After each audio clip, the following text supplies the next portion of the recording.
Welcome to Cinema Bites.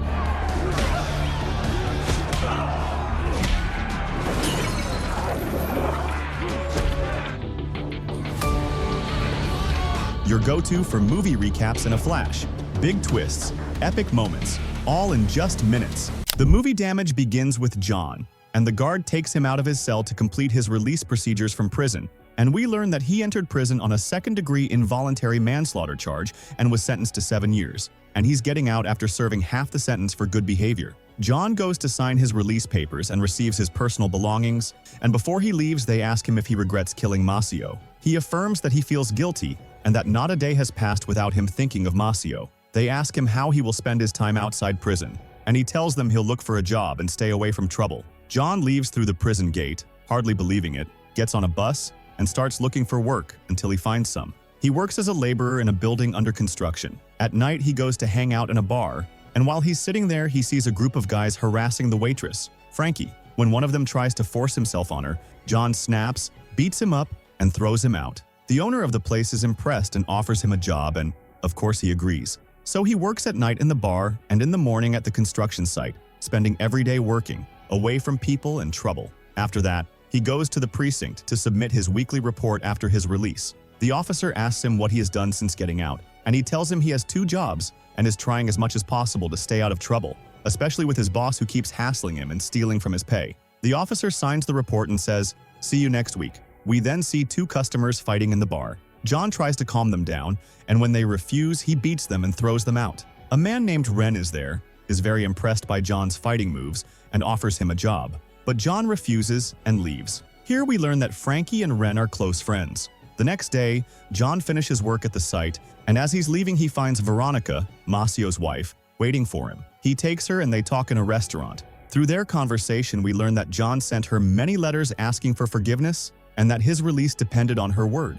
She decided to forgive him and testified to that in court, and based on her statement, he was released halfway through for good behavior. Veronica tells him she didn't do it so he could thank her. She asks him to help her and save her daughter from dying. She tells him her 8-year-old daughter, Sarah, is very ill and needs a heart transplant. She says she sent letters to all the donation organizations in the country, but no one replied. John apologizes for killing her husband, but she shocks him, saying she doesn't want to hear that. She needs $250,000 for the operation to save her daughter. John tries to explain he doesn't have the money, but Veronica gets angry and tells him to figure it out. Before she leaves, she tells him he's obliged to help her, because if her husband were alive, she wouldn't need John. She gives him her phone number and address and leaves. John feels trapped and doesn't know what to do. He goes home, counts the money he has, and hides it behind the air conditioner so no one will steal it. At night, he goes to the bar, and after he finishes his shift, Frankie gives him his share of the tips. He asks about Ren and asks her to tell him where to find him. Ren is gambling and, as usual, losing.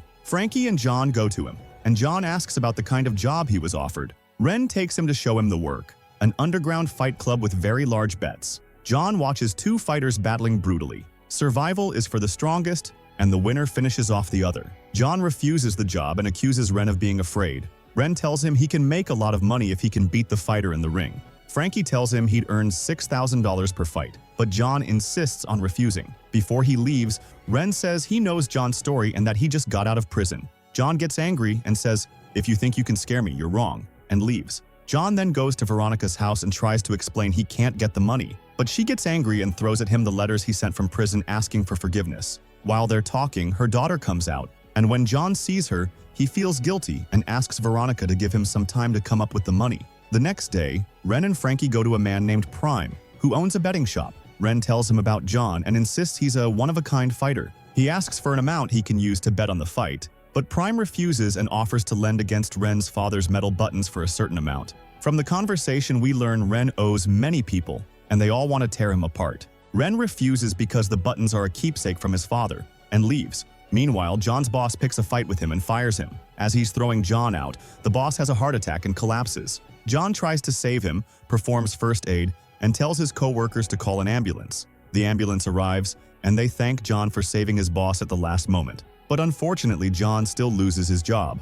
At night, John goes with Frankie and Ren to the fight club to watch the fighter Ren has bet on. The fighter is badly injured in the first round, so they pull him out. Frankie stitches his wound and gives first aid. Ren tries to encourage him, saying he can beat his opponent, but the fighter collapses and loses consciousness. The organizer comes in and says they have 5 minutes before he declares the opponent the winner, and Ren loses his money. John decides to fight in his place. Ren tells him if he loses, he won't get paid. The organizer refuses to switch fighters, but Ren bribes him to let it slide. Trini, the opposing fighter's manager, gets angry, demands the money Ren owes, and Ren offers a deal. Agree to the fight, and he'll pay after John takes out his fighter. Trini agrees, and the organizer tells them to get ready. John asks what they know about the opponent. Frankie says he's a coward who wins by biting his opponent because of his huge fangs. And Ren advises John to avoid the teeth, assuring him he can win. Before the fight, the organizer explains it continues until one submits,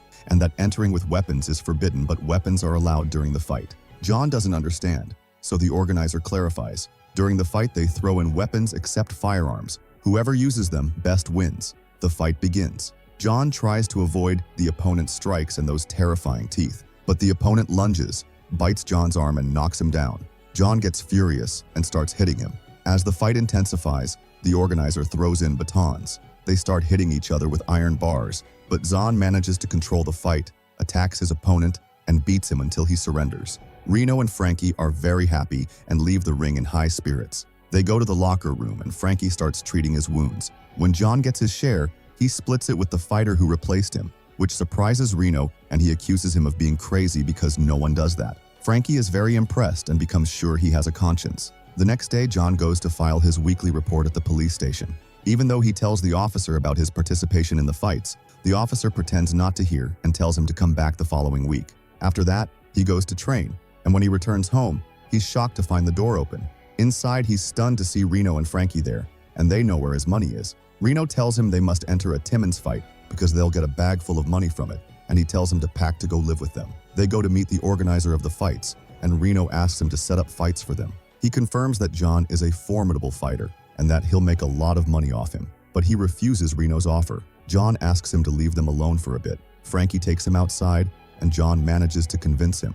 When they leave, Reno is very upset, and they try to calm him down. John learns that the locals love fights and fanatical fighters, but his calm style won't work with them. Reno then pawns his father's cufflinks and gets $5,000 to pay the fight bet. They go to a place where fights are held, and John is shocked to see dogs around the fighters. He learns that whoever the dogs catch is the loser, and of course the dogs eat him because they're hungry. Reno leaves them and goes to arrange the fight. John asks Frankie about her relationship with Reno and why she's with him. She tells him Reno saved her from death and she owes him her life. Reno goes to talk to Nestor, a gang leader. Nestor asks about the money Reno owes him.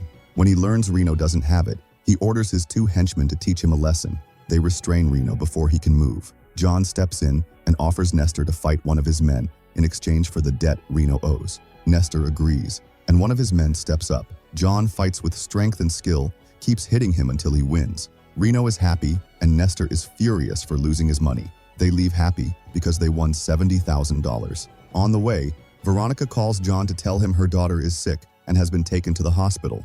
John goes to check on her and assures her he's raising money for the surgery, but Veronica has lost hope and falls into depression. Frankie is upset by the deadly fights Reno is arranging, and Reno notices she likes John and is worried about him. He tells her he did 4 years in prison for killing someone with his powerful hands and says they need John, asking her to trust him. John walks in, and they realize he overheard them, which upsets them. The next day, they go to a new fight. Frankie preps John, and Reno tries to explain his point of view, but John refuses to listen. Before he goes out, Frankie asks him to take care of himself. The fight starts, and John wins as usual. From then on, he enters fights in different places against merciless fighters, but he beats them all and his name spreads everywhere. Reno collects $45,000, but he still needs the remaining $100,000 to enter the tennis fight. He talks to some men, then gets a call and steps out to answer it. Frankie uses the chance to apologize for what John overheard. John tells her that when he went to prison, he tried every way to control his anger. Reno returns and tells them there's a new fight. The next day, John goes to a certain restaurant for breakfast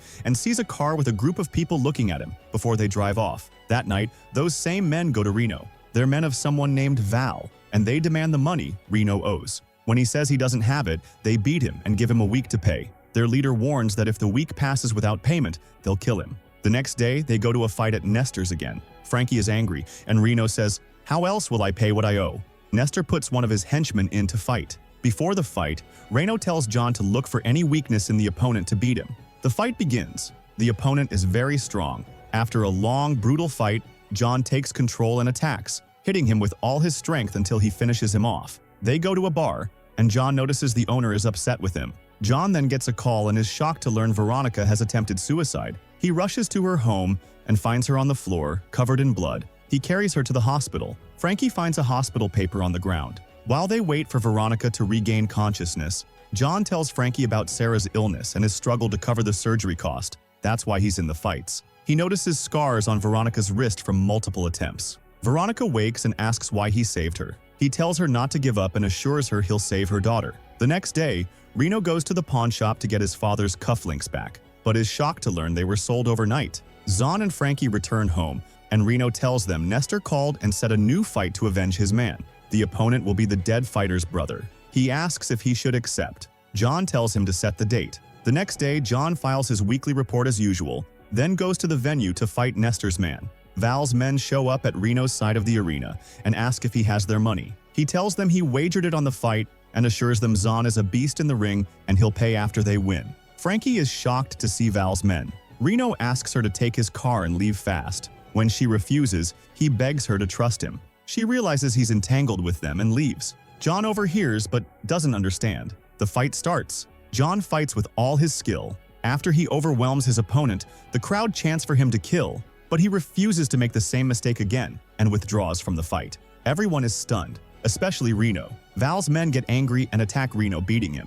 Frankie rushes to him. John takes them and they leave. On the way, John learns he owes $1,500,000. Frankie speaks up and tells him that was her debt to protect her and help her. Al Assel and Reno decide to pay it. After that, John goes to visit Sarah in the hospital, and while he's sitting in a restaurant, he finds Val's men waiting for him with a car. He gets in with them and goes to meet their boss, Val. Here we learn that Val is the owner of the building where John used to work, and the person who saved him from death is his daughter's husband. He tells John that John owes him and that he's ready to grant him any request. John tells him about Sarah's surgery and that he'd been fighting in underground betting matches to raise the surgery money, but he was getting small amounts from those fights and was hoping to enter a main event to win the big amount. He asks Val to pay the fight's bet for him and assures him this will be his last fight. Val calls his man and asks his opinion on John's fight, and he's shocked to learn that if John hadn't withdrawn from the fight, the money Reno owed would have come back to him. Val gives John a choice between paying the fight's bet or paying Reno's debt, and John chooses the fight. They let him go and leave. After that, John takes Veronica home, and she tells him she forgives him because she's sure he didn't mean to kill her husband. Then Reno goes to thank John after learning that Val cleared his debt, and he confesses his love for Frankie. He tells John he's his only friend and thanks him for being in his life. At that moment, Reno gets a call and is surprised to hear that someone paid the fight bet. They go to the fight venue. John enters the ring, which is made of wires, and a very huge fighter steps in against him. The fight begins, and the opponent charges at John, hitting him with full force. John notices how strong he is and starts hitting back until the ring breaks and they fall underground. They continue fighting, and the opponent unhooks a chain tied to a bundle of pipes and drops them on John. John falls into the sewers, and the fighter thinks he killed him and declares victory, but John surprises everyone, climbs back out, and attacks him, beating him with all his strength until he knocks him to the ground. The fighters announce a withdrawal, so John wins the match. Reno and Frankie are overjoyed. After that, John goes to pay for the surgery, and Veronica thanks him for helping her. Frankie and Reno then pick him up from the hospital. John gives Reno his father's cufflinks, and Reno is surprised to learn John bought them for him. He thanks him, and they decide to continue their path together. And with that, today's movie events come to an end. Don't forget to like, share, and subscribe to the channel. See you in the next summary.